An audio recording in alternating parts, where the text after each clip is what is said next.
Saludos, Masters de Star Wars. Yo soy la sombra del Imperio. ¿Qué? La sombra del Imperio. Hoy, Masters, como cada semana, resolveremos 5 de sus preguntas que me han dejado aquí en YouTube y en el Patreon, siendo la que titula el video sobre quiénes fueron la esposa y el hijo de Palpatine, la quinta pregunta más importante en este video en la que tendremos un especial enfoque. Así que si tú me dejaste un comentario aquí en YouTube o en Patreon y no está en este video, recuerda que siempre recibirás una respuesta personal mía a una pregunta si tienes un rango Sith de los 4 que tengo en Patreon o aquí en YouTube como un miembro del canal. Y de paso, no solo nos ayudarás con tu donación, Master, sino que recibirás emojis personalizados y nos apoyarás a concretar todos los números del Comic Fan Story de la Sombra del Imperio al servicio de Darth Vader que está en proceso, el cual, claro, se publicará gratuitamente en este canal. El enlace, como siempre, estará en la descripción del video. Es así que en esta primera pregunta del día, la masterina Ana Ortiz desde aquí en YouTube nos cuestiona cómo Luke logró restaurar la confianza hacia los Jedi después del episodio 6. Y aquí debemos puntualizar dos cosas, Masters, para entender más ampliamente esto. Los Jedi antes del Imperio eran apenas un grupo de 10,000 personas, cuando por otro lado existían más de trillones de habitantes de la galaxia. Por eso pues era muy raro que alguien se encontrara con un Jedi o que de verdad vieran con sus propios ojos lo que un Jedi podía hacer. Mucho pues era contado mediante leyendas. Claro, ellos participaron en muchos conflictos grandes como las guerras de los clones, pero siempre fueron minoría. Y después, en más de 2 décadas del dominio imperial, Palpatine se dedicó con su propaganda y persecución a denostar a la Orden Jedi, prohibiendo pues la existencia de los sables de luz y haciendo incineraciones públicas y persiguiendo a todo aquel que fuera un sensitivo a la fuerza. Con esto pues ser un Jedi se volvió sumamente peligroso y algo extremadamente lejano de las personas de a pie, y por consecuencia más de 20 o 50 años después no sabían de la existencia de la fuerza o de los Jedi, como pasó con los oficiales imperiales que discuten con Vader en la Star Wars original, también con el propio Han Solo o por ejemplo con el Mandalorian y todos sus aliados que no tienen idea de qué es la fuerza o los Jedi. E incluso también la herrera de los Mandalorians menciona a los Jedi como leyendas de magos que peleaban en contra de los Mandalorianos. En este caso, Luke no se dedicó abiertamente a que creyeran que los Jedi eran buenos ni nada por el estilo. Él poco a poco se fue apartando del ojo público de la galaxia, haciendo numerosos viajes para investigar más acerca de los Jedi, y dejó de ser un líder rebelde para seguir su propio camino de iluminación en la fuerza, con el fin pues de reconstruir a los Jedi. Esto pues tardó décadas y mucha gente le perdió la pista, y solo lo reconocían por ser el héroe que destruyó al Imperio y su Estrella de la Muerte, y también porque efectivamente fue un Jedi que había derrotado a Palpatine y Vader, haciendo así famosa su historia. Este hecho por sí mismo de la derrota de los Sith haría que la gente le tuviera mucha confianza a Luke Skywalker como un Jedi, pero justamente la novela de Líneas de Sangre, que se da 24 años después del regreso del Jedi, un breve tiempo antes de la caída de Ben Solo al lado oscuro, nos demuestra por medio de las discusiones de Leia y el Senado de la Nueva República que la gente en general pensaba bien de Luke Skywalker y que los políticos pues mayoritariamente le tenían confianza. Sin embargo, también se nos menciona ahí que Luke había desaparecido por mucho tiempo y que se sabía muy pero muy poco de él. Por eso pues también inspiraba cierta desconfianza en un sector, porque no sabían qué estaba haciendo el Jedi, porque precisamente Skywalker mantuvo en secreto dónde estaba su templo Jedi de entrenamiento, y el proceso de reconstrucción de su orden fue, digamos, algo muy íntimo y que quizás solo algunas personas de confianza sabían. Por eso pues hasta el momento no conocemos ni cuántos Jedi había formalmente entrenado, aunque sí estimamos que eran unas 2 docenas, ni tampoco sabemos pues dónde estaba su templo que fue quemado más tarde. Es así que en esta segunda pregunta el Master Blogs nos cuestiona cuál era la edad máxima que tenían los Jedi para ser Padawans. Y propiamente no es que los Jedi tuviesen una edad máxima para dejar de ser Padawans a cargo de un maestro Jedi. No era pues una cuestión de edad, sino de capacidad. Claro, el entrenamiento de un Padawan iniciaba siempre a los 13 años, pero terminaba según estuviera listo el Padawan para hacerse caballero. Anakin, por ejemplo, lo hizo a una edad muy joven de apenas 19 años, como también Qui-Gon lo hizo a una edad muy joven, mientras que por otro lado, Obi-Wan Kenobi seguía siendo un Padawan a sus 25 años. La cuestión es que el maestro decidía cuándo el Padawan estaba listo para afrontar las pruebas de caballería, y esto se daba de forma muy orgánica por esa relación tan cercana que tenían maestro y aprendiz con el paso de los años. Así pues era como estas pruebas se aprobaban o no, y así un Jedi podía seguir su camino como un caballero o sumándose a los diferentes cuerpos de los Jedi en caso de no aprobar las pruebas, como vimos que pasaba en el universo de Legends. Es así que en esta tercera pregunta la masterina Jessica Carmona nos cuestiona si existieron otras díadas de la fuerza como Rey y Ben Solo. Esto claro con referencia a ese diálogo de Palpatine del episodio 9 sobre que la conexión de Rey y Ben no se había visto en generaciones. Y a decir verdad, esto me parece que efectivamente es así, ya que no nos olvidemos que también Kylo Ren sabía de este concepto y esta unión única en la fuerza que tenía con Rey denominada como la díada de la fuerza, algo pues que en un principio ni siquiera Palpatine conocía.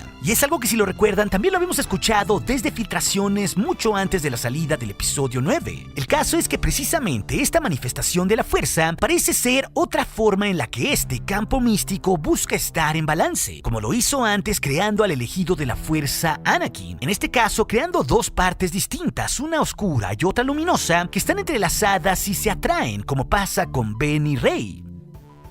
Sin embargo, Palpatine nos dice que efectivamente existieron más díadas de la fuerza, hablando de que no se había visto un poder así que fuese capaz de crear la vida en generaciones. Y este concepto es en realidad nuevo y fue introducido por J.J. Abrams y Chris Terrio, junto con todas las evidencias de la unión de estos dos que teníamos desde los episodios 7 y el 8. Sin embargo, podríamos considerar que estas formas de contraponerse visualmente y complementarse al mismo tiempo podrían ser muy similares a otros ejemplos que vimos en el universo expandido, Masters, como lo fueron Bastila Shan y Revan, de quien su historia tiene ciertas similitudes con Rey y Kylo Ren, pero también incluso con los dos gemelos eternos Arkan y Thexan, que retratan muy bien las dos partes de la fuerza en ellos, tanto visualmente como en sus personalidades, uno siendo compasivo y otro más brutal. Esto pues me parece que son algunos indicios similares que fundamentan esa díada, aunque claro, estos ejemplos no tienen esa posibilidad de crear la vida, pero creo que con todo esto definitivamente es muy posible que en el futuro del canon veamos otros ejemplos mucho más cercanos a la díada de Kylo y de Rey. Es así que en esta cuarta pregunta, el aprendiz Sith Luis Emilio Anguiano, miembro del canal, nos cuestiona qué pasó con la Primera Orden tras la destrucción de la flota Sith en el episodio 9. Y hasta cierto punto, Masters, esto es más sencillo de lo que parece, y se nos explica en ciertos hechos y sobre todo visualmente en el episodio 9, el ascenso de Skywalker, ya que por un lado es el general de brigada Pride quien se hace cargo de la flota de Kylo Ren y se termina poniendo al servicio de Palpatine en Exegol también para liderar su flota Sith. Propiamente aquí, Kylo Ren recibe un golpe de estado orquestado de nuevo desde las sombras por medio de Sheev Palpatine, ejecutado aquí por Enric Pride cuando se hinca ante Palpatine. Esto claro, mientras Kylo Ren estaba distraído persiguiendo a Rey en diversos mundos y no estando al pendiente de la estrategia de la Primera Orden. Sin embargo, es verdad que había dos flotas, la Sith con diseño imperial que no podía salir de las regiones desconocidas y la de la Primera Orden un tanto más moderna que tenía un control parcial de la galaxia, invadiendo cientos de mundos diversos como Kuat, Bespin, Mon Cala o Corellia y muchos otros más. Pero también pues la Primera Orden no se había recuperado del todo de los dos golpes que había recibido antes con la base Starkiller y la parcial destrucción de sus principales naves por medio de la maniobra Holdo. Sin embargo, sí mantenían un cierto orden en muchos puntos de la galaxia, pero estas flotas de la Primera Orden cayeron simultáneamente con la batalla de Exegol, ya que el levantamiento que provoca la resistencia junto con el mensaje que da el general Lando Calrissian no solo hizo que más de 14,000 naves diversas fueran hasta las regiones desconocidas por una ruta segura para atacar al millar de naves que tenía Palpatine escondidas ahí y que ponían en riesgo a toda la galaxia, sino que esto también causó levantamientos diversos por toda la galaxia.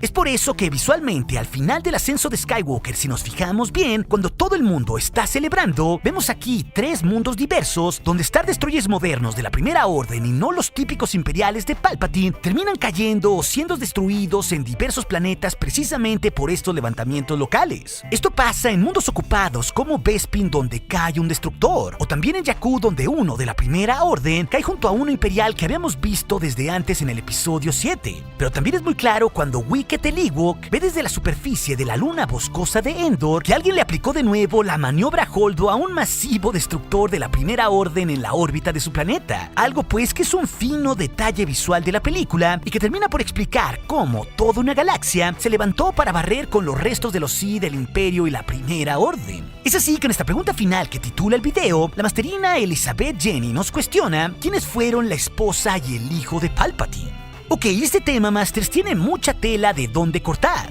Así que tenemos que puntualizar algunos hechos para tener todo más claro. Por un lado, la línea del tiempo oficial mostrada en el diccionario visual del episodio 9 nos dice que Rey nació en el año 11 tras la batalla de Endor. Casualmente también cuando Ben Solo tenía 10 años, en el mismo año que fue tomado como pupilo de Luke Skywalker. Algo pues que no es mera casualidad porque ahora sabemos que ellos son una díada de la fuerza. Esto nos lleva a que cuando vemos a los padres de Rey dejándola en Jakku, ella ya tiene 6 años. Y ahí vemos que sus padres aproximadamente, porque no lo sabemos a ciencia cierta, tienen unos 35 años. Ahora bien, gracias a Kylo Ren en la escena de su Star Destroyer en Kijimi, él mismo le dice a Rey que era su padre quien fue el hijo del emperador. Con esto sabemos que el hombre que vimos que dejó a Rey en Jakku era quien estaba ligado sanguíneamente a Sheev Palpatine. Pero si tomamos como un hecho que este hijo de Palpatine tenía alrededor de 35 años al momento de que deja a Rey en Jakku, esto también nos dice que tenía aproximadamente unos 18 años cuando murió Palpatine en la batalla de Endor en los eventos del regreso del Jedi.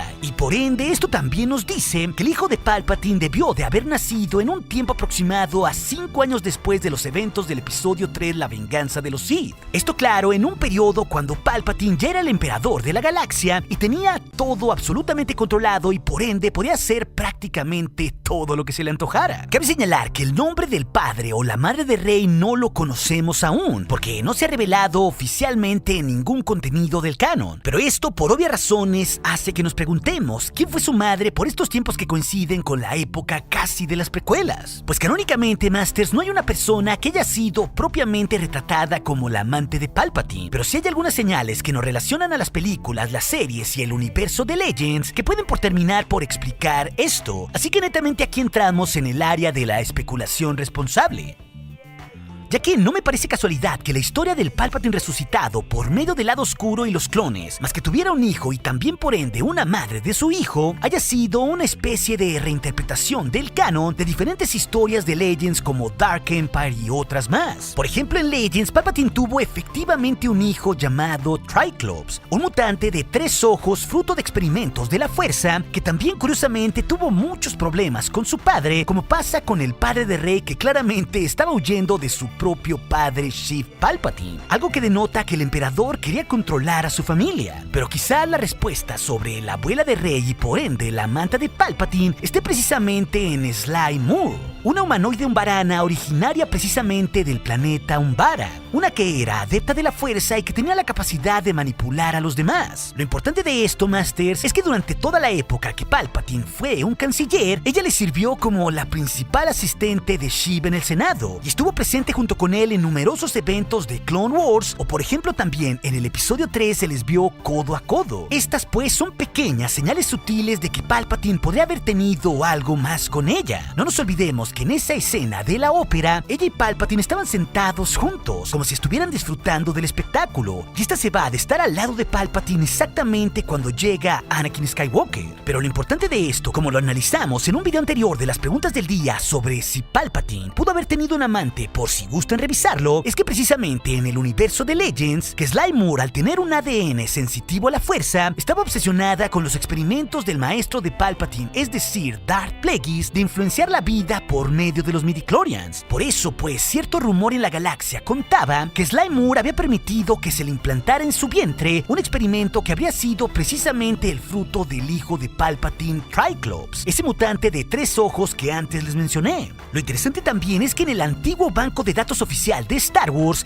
nos decía que mucha gente llamaba a Sly Moore como la reina del imperio. Con esto pues hasta el pueblo asumía que el rumor de que Sly Moore tenía una relación pasional con Palpatine podía ser mucho más real de lo que parecía. Así que como podemos ver, Masters, esto puede explicar mucho más sobre por qué sabemos tan poco sobre la esposa y el hijo de Palpatine en el canon, pero al mismo tiempo nos da muy buenos indicios de una historia que seguramente terminaremos por conocer en los años futuros o en otras series live action sobre este pasado oscuro de Palpatine. Pero si también quieres conocer más respuestas a otras grandes preguntas, como esa sobre cómo Luke y Leia supieron que Rey era una Palpatine, esa historia te la dejaré aquí en las pantallas finales junto con más aventuras sobre la saga que seguramente serán de tu interés. Y recuerden, Masters de Star Wars, nuestro aliado es la fuerza y un poderoso aliado es. Hasta aquí su amigo, la sombra del imperio.